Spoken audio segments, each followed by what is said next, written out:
Welcome to the Short Funk Podcast. I'm Tom Barbalet, and today I turn 39. I thought I'd use this opportunity to reflect on two interesting birthdays that I've experienced. Normally my birthday is pretty muted. For a good number of my birthdays, my wife has been away. She's away for this birthday. So typically, if we celebrate my birthday, we'll go out to a meal, usually after the actual date, or occasionally before the date. But in this case, we're going after. And I think we're just going to have a steak. The general rule associated with steakhouses is just avoid all sides, avoid everything. I mean, maybe if you're lucky, get a lobster bisque or something like that. But just, it's about the meat. And if you order sides at steakhouses, I've usually found it just to be completely comatosing. Anyway, I'm going out for a steak this birthday. Sometime in the future, I think this Saturday, as opposed to the actual birthday itself.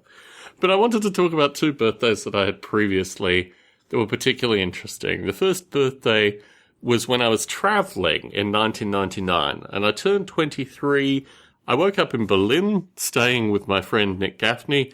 This was at the transitional point. The Rushkov article had come out a few days before, maybe 4 or 5 days before, and I collected a wide variety of pieces of email while I was in Bonn and in Berlin, and I was just in a different place.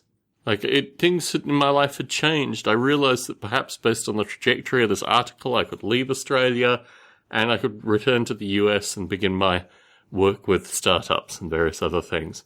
So it was a real turning point, and I went out.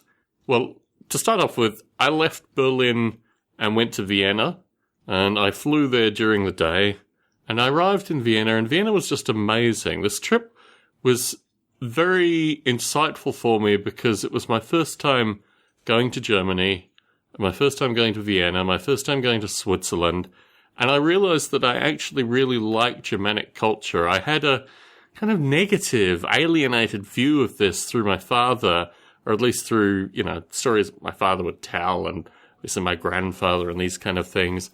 But when I actually arrived in Germany, I realized that this was like a missing part of me.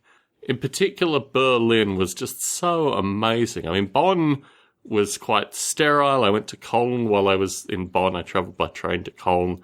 But Berlin just struck me as the kind of place where I could spend vast quantities of time and still not really have a sense of the city. Anyway, I flew from Berlin to Vienna and just wandered around Vienna, stunned at just the architectural beauty. It's a very easy city to move around, or at least the central part of Vienna. I recall, I think, maybe by Vienna I was booking meals with people associated with the Rushkov article, but I had dinner by myself in a sushi house for my 23rd birthday, and then because I had a digital camera, I took a little bit of video footage, which I think appeared in an Ape Reality many, many years ago, or the audio at least of the video footage of me singing Happy Birthday to myself in this amazing kind of palatial hotel room that I had, which was 4 rooms. It had a reading room, it had a kitchen, it had the master bedroom, then it had another room off the reading room, which I think was really for having formal meals or something like that. It was just a really beautiful hotel in the center of Vienna. And I recall from most of this trip that what I did was actually, at every destination, I didn't typically have hotel rooms booked.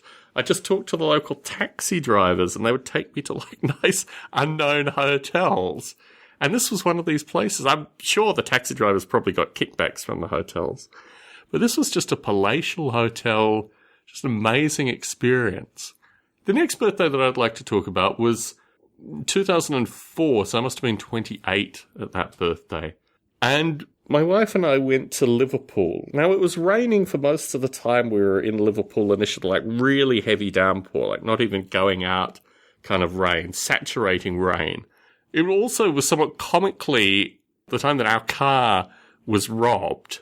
But basically all the thieves did was steal all the junk, like old flip-flops and things like that, from the back seat of the car. So when we came to collect our car, they had a tear-off pamphlet. They had so many car thefts that the car theft report was a stack pad that they just ripped the top sheet off and passed to you to report what had been stolen. No chance of ever rectifying the car theft problem. And it almost was like the car thieves were in cahoots with the folks that ran the parking lot. But thankfully the car itself wasn't stolen, just the contents within it.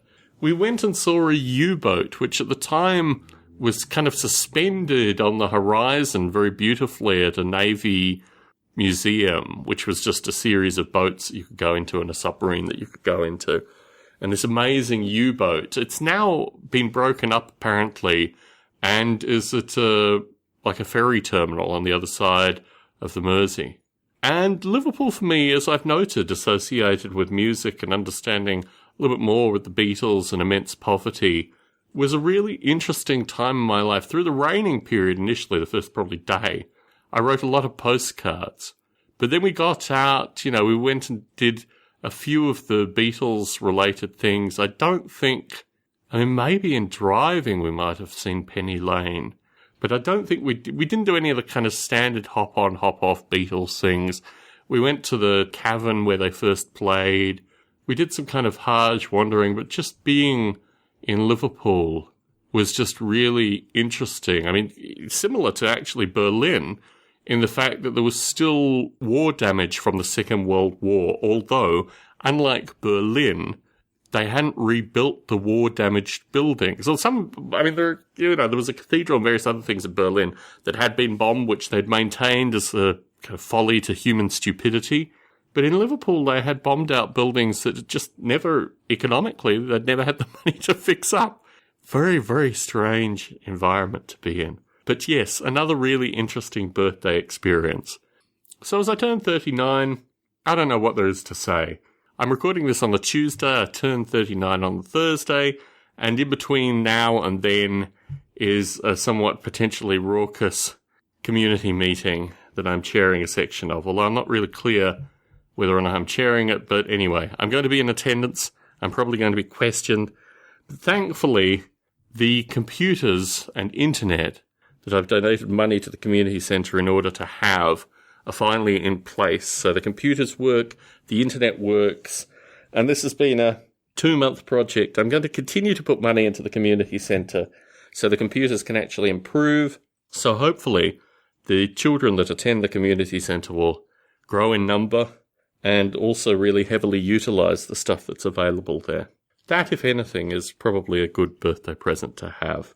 In terms of gifts, my wife delegated after the whole Bow incident, which may or may not have actually made short funk. But anyway, let's say after the Bow incident, my wife delegated the gift purchasing to me, and I purchased a digital composition project that I don't even know what it's called, actually.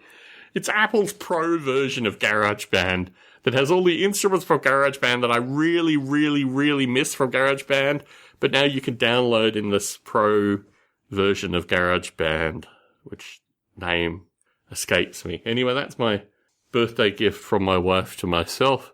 It's already being utilised associated with the 20 years of Noble Ape compositions. Tom Barbalet in San Jose, signing out.